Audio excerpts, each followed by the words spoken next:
basically what I said was, uh, because of like emerald ore uh, that was gonna be introduced in 1.3, it would mean that if I was to continue on with the world, but I need to destroy that wooden block sometime. It's gonna get on my nerves.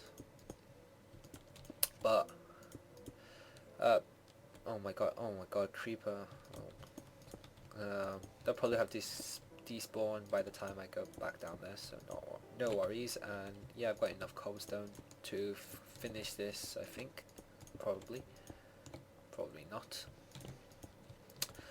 And basically, if I was to like pick a new location and start building there before 1.3 came out, by the time 1.3 comes out and I upgrade to it, like the areas have already like that I was living in would have like already been generated, so no emerald ore would have generated, which meant that I wanted to wait until 1.3 goes out and then continue on with the world where so I can fly to a different location, and which would mean that emerald ore would have spawned in the new place I fly to, providing it's not somewhere that I've already gone, but chances are that's very unlikely because I'll probably be flying far away to find a place I like.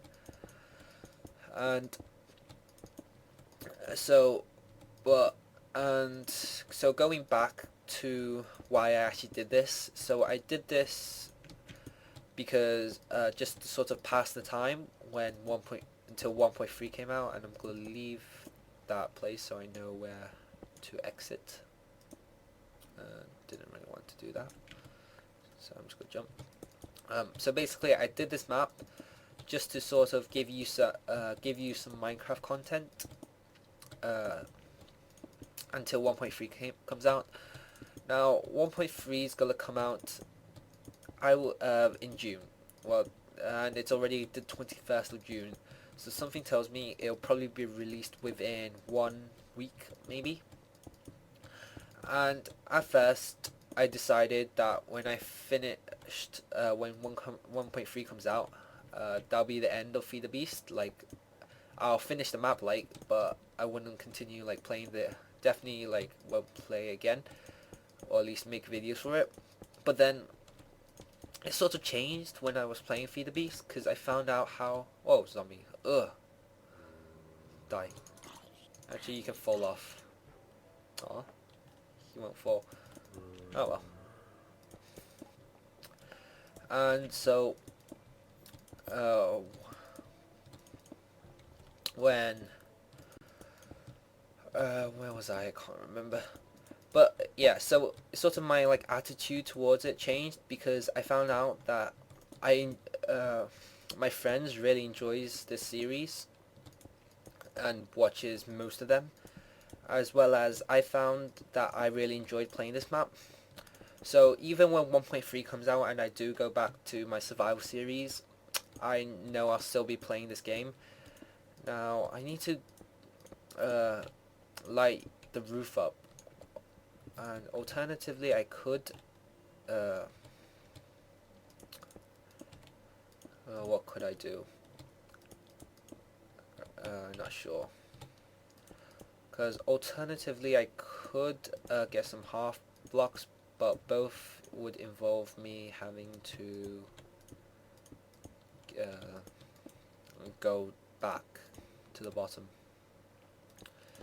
So here's what I'm going to do. I'm going to take that water, so there, take off these torches at the bottom, so, and they probably won't, they're not likely to spawn because they're not 24 blocks away from me, apart from that zombie that somehow managed to spawn. And then I'll do the roof, and I'll probably like come back and make an elevator from like this level, and then come back up and either use half slabs or torches, we'll see. I'll probably use half slabs because we've got a lot of cobblestone. I could just turn them easily into half slabs. as well as torches might, like, the light might actually go through the cobblestone and make it sort of light, up down there, which I don't really think is possible, but um, you know, why not use half slabs? So especially as I got like how much cobblestone. So I think we're making decent progress. I mean, we've played this like a lot, and I've said in previous episodes that it's really like quite interesting, I would say, at the start, because you're building all these like machines and ways to get like EMC, like building a mob spawner, tree farms, and all that. If you're playing this insanity mode, it does tend to get quite repetitive, I would think, because you're literally now I haven't played it, but I've seen other people play it, and it looks like that the way it turns out is that it's really interesting in the first, like, I don't know, 10 or so hours, because insanity takes ages. Like, it might be interesting for the first 10 hours for video content because you're always doing something new, but towards the end you're sort of doing the same thing. Oh, I can't believe I don't have enough. Great. So let's just make a water elevator down. Oh my god, look at the sheep. Look at the sheep! Yeah! Sheep hairs! Sheep! I really didn't need that many sheep, did I? Okay. Well, we replaced the one sheep that somehow managed to get lost. Pardon me. Now we need some more. We need some more cobblestone for cobblestone slabs, as well as just have generally more cobblestone to finish the roof. I think we need about, let's say, a lot. Might not be enough actually. Just make some more. And yeah, that should be plenty. This is where my judgment is like completely off. I could make some shears and actually shear these sheep. But I might make a farm, make some actual fences using sticks, and then actually make a farm out of it. But I don't know, maybe. Oh, you can see the creepers already. So you can see how it's gonna work. Basically, they'll go into the water, and they will flow into the water canal. Now you saw that skeleton was there. He managed to actually jump back onto the platform, but that should not be a problem whatsoever. So he'll fall. Come on, fall. Yes, he'll die, and then that'll be the end of it. So now they won't spawn because it's light out, but once I cover this roof, they should be able to spawn even in daytime. So that's why mob spawners are very effective. As long as like a room is dark enough, they can just keep on spawning even throughout the day. And this is gonna be even more effective than mine in my survival guide series, because in my survival series there's always like caves and stuff underground or close by that there could be a potential for mobs to spawn. In here there isn't like single, as you can see, there's no like anywhere for them to spawn. It's just like the mod. There is this mod on the mod pack. It's why you make no good map mod, and basically that disables every single like terrain from forming apart from a single piece of bedrock, which is required for you to actually spawn. And apart from that single block of bedrock, nothing else spawns. Like no stone, grass actually spawns, which means that there's no caves for them to spawn in. So this will be like super effective, and we'll see how effective it actually is. But I don't see why it would change its effectiveness. Like, uh, I don't think it wouldn't not work, because it works in 1.2.5 in my survival series. So just imagine, if you've seen it, just imagine the efficiency.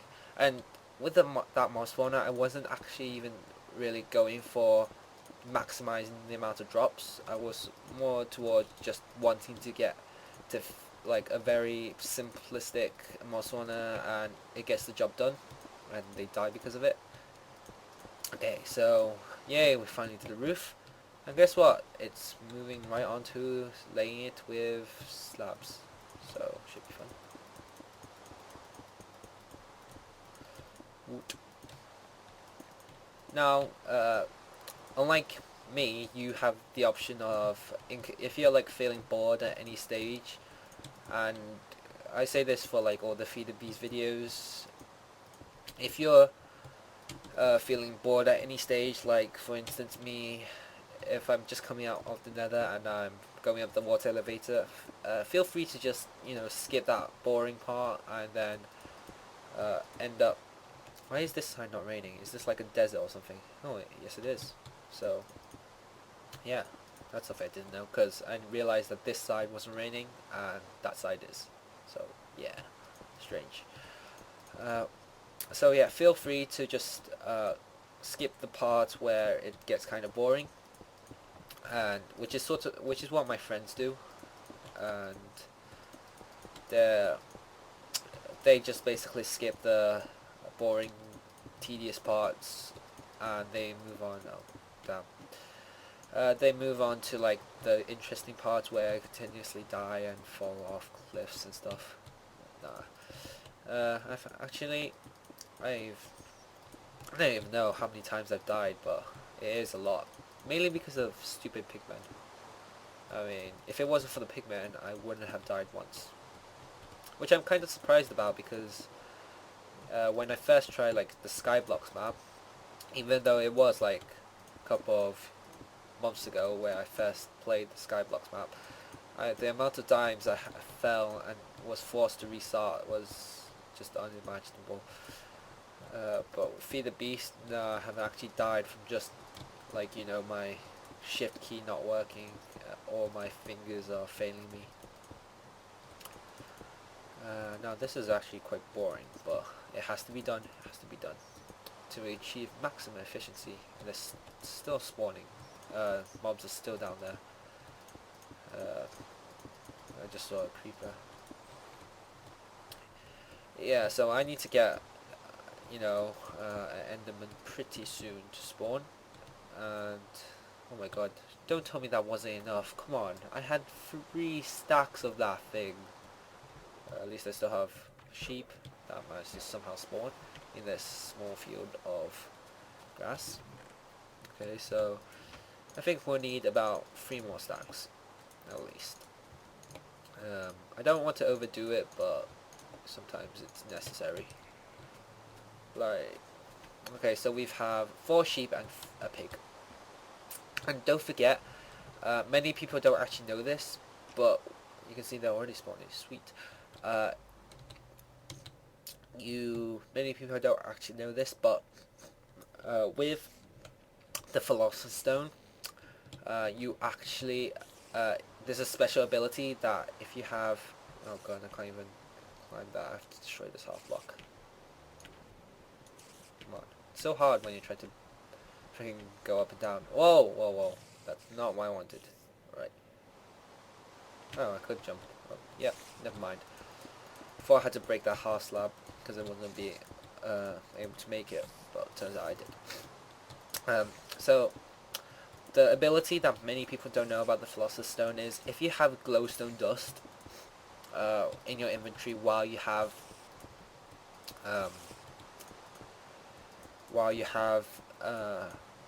your Philosopher's Stone, you can point it at any mob, whether passive or aggressive and not actually change the mob. So basically, if you were to point and basically passive mobs always turn into passive mobs, and aggressive, I think nether mobs only turn into nether mobs, and uh, like aggressive mobs always turn into aggressive mobs. So basically what this means is if you have the Philosopher's Stone and let's say you used it on a sheep, you can get it, you can turn it into a chicken, you can turn it into a cow, you can turn it into even a villager if you really wanted. And if you were to do it on a nether mob, you would get like blazes from pigmen to ghasts, and I think that's the only way in Feed the Beast where you can actually get like magma cube, well, get gas, get blaze rods rather, is by turning let's say a pigman into using Philosopher's Stone and turning it into um, blaze and then killing the blaze. Now I am gonna go down while I've deleted the source block, so it should disappear now. Now let's see how effective this is, right? Okay, so you can see we've already started to get some, which is awesome. Exactly what I wanted. So there's my mob trap done, so it's only time will tell, I guess. See how effective it is now. Yeah, okay, so we can burn the slabs, which is good. And we're gonna get all these and get some iron in return, as well as bread, maybe? Wooden planks, some stone, right. Okay, so what's next on the agenda? If you dare freaking step on my... Oh, this has grown, good. So you can see you get string from that. And yeah, that's awesome. Now, sheep. You get... Oh, they're eating grass. Lovely. I guess the next thing you can do is... I'm gonna actually make a piece of wool and actually teach my tablet wool. Just to get it started, I don't know. Right, maybe I think it might be time to actually go onto the monument and check what's next. Now, my guess would be the frame motor, because let's just check the frame motor. Because we got Nicolite, I think, as our last thing, and so processing good blue alloy, all achievable blue trick motor is copper coils. So find copper wire. So we'll need to get diamonds, and that will take a bit. Hey guys, RampantPanda65 here. If you enjoyed this video, please give it a rating by hitting the like button, and if you want to stay up to date with this channel, just press the subscribe button and you're all set. So have a nice day, guys.